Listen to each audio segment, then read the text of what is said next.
नमस्कार दोस्तों, पहला टॉक्स में आप सभी का स्वागत है। जैसा कि आप सबको पता ही होगा कि थोड़े टाइम पहले एक न्यूज़ बहुत ही ज़्यादा वायरल हुई है, जो है अंकिता सिंह मर्डर केस। अब अंकिता सिंह इसका जो मर्डर हुआ, अब इसके पीछे जो रीज़न है, आखिर क्या है वो रीज़न्स। आज हम उन रीज़न्स के बारे में बात करेंगे कि जो सबसे बड़ी वजह है, सबसे बड़ा जो मेजर प्रॉब्लम हम जिसको कहें ना, तो वो है लव जिहाद। आखिर है क्या, हम इस पे बात क्यों नहीं करते? घर वालों का डर, समाज का डर। तो लव जिहाद आज हमारे देश की इतनी बड़ी समस्या क्यों बन गई है? तो ये सब जानने से पहले आपको इसका इतिहास देखना पड़ेगा। तो आइए चलते हैं कि इतिहास में ऐसा क्या हुआ जो आज हमारे देश की इतनी बड़ी समस्या बन गई है, लव जिहाद। 1924 में इसका सबसे पहला मामला सामने आया कानपुर के ब्यूरोक्रेट में, जहां जबरदस्ती एक लड़की का धर्म परिवर्तन करवाने की कोशिश की गई। इसकी नींव तो गड़ चुकी थी, लेकिन ये हाईलाइट कब हुआ?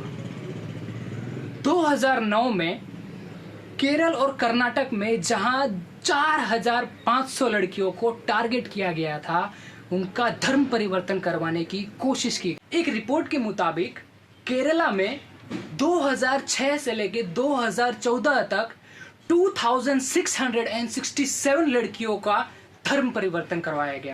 तो ये तो था इनका इतिहास।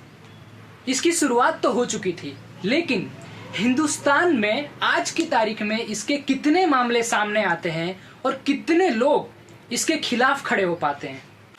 तो आज की तारीख में हिंदुस्तान में हर साल 20,000 मामले सामने आते हैं और सिर्फ 1% केस ही रजिस्टर होता है। एक संस्था के मुताबिक कर्नाटका में 30,000 महिलाओं का धर्म परिवर्तन करवाया गया।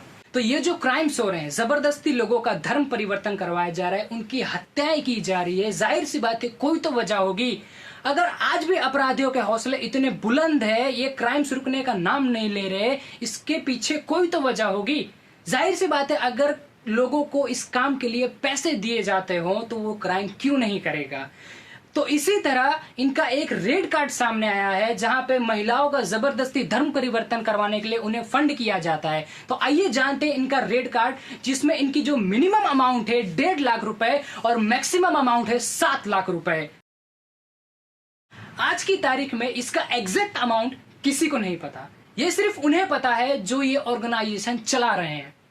तो आखिर इसका जिम्मेदार कौन है, सरकार या समाज? कहीं ना कहीं सरकार भी इसका जिम्मेदार है और समाज भी इसका जिम्मेदार है। क्यों?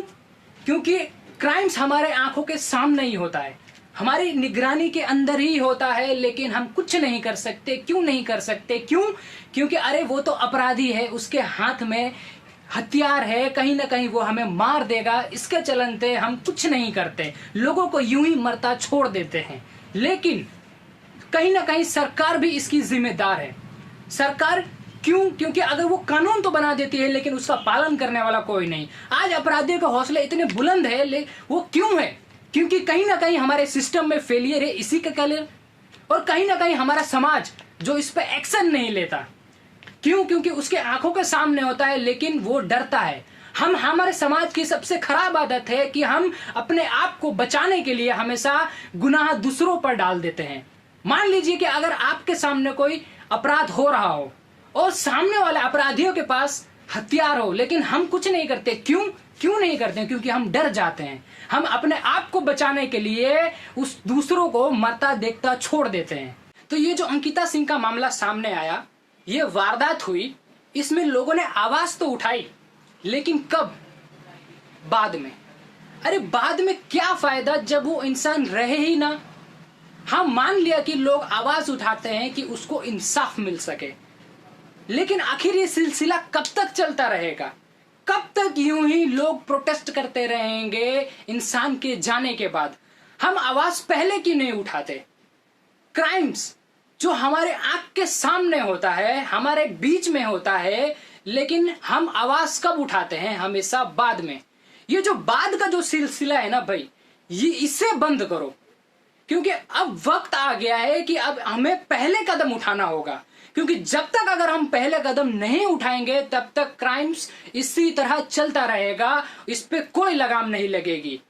और बात करते हैं कि आज हम नए हिंदुस्तान की, तो हम नए हिंदुस्तान की बात करते हैं तो क्यों करते हैं? क्योंकि लोगों के सोच में परिवर्तन आ गया है। आज देखा जाए तो देश एक लेवल पे पहुंच गया है जिसकी वजह से हम नए भारत बोलते हैं इसे। तो जो नया भारत है तो इसमें नए सिस्टम भी तो लाने होंगे। आज भी क्यों पुराने सिस्टम है? आज हम बात करते हैं नए हिंदुस्तान की जिसमें हम बॉर्डर पार दुश्मनों को मार गिराते हैं। तो जो हमारे घर के अंदर ही जो दुश्मन है तो हम उससे क्यों नहीं मार सकते? ये मेरा सवाल है गवर्नमेंट से कि आप भाई, जब वो भी तो टेररिस्ट है जो बॉर्डर पार है, और जो घर में है वो भी तो एक टेररिस्ट ही है जो लोगों की जान लेता है। तो आप उनको मार सकते हैं तो घर के आतंकियों को क्यों नहीं मार सकते? ये मेरा सवाल है सरकार से। और ये सरकार ही है जो इनके फेलियर है, इनके सिस्टम में ही फेलियर है जिसकी वजह से ये अपराध नहीं रुकते। तो अब वो वक्त आ गया है कि आप सबको, हम सबको मिलके इन सब जो ये ऑर्गेनाइजेशन जो चला रहे हैं और जो हत्याएं हो रही है, जो भी क्राइम्स हो रहे हैं, इसके खिलाफ हमें अब लड़ना होगा। इससे हमें एक स्टेप हमें आगे बढ़ना होगा। अब हमें वक्त तो लोगों से मेरी सिर्फ एक ही अपील है कि जुर्म के खिलाफ आवाज बाद में नहीं, पहले उठाइए। याद रखिए, जुर्म के खिलाफ आवाज पहले। जय हिंद।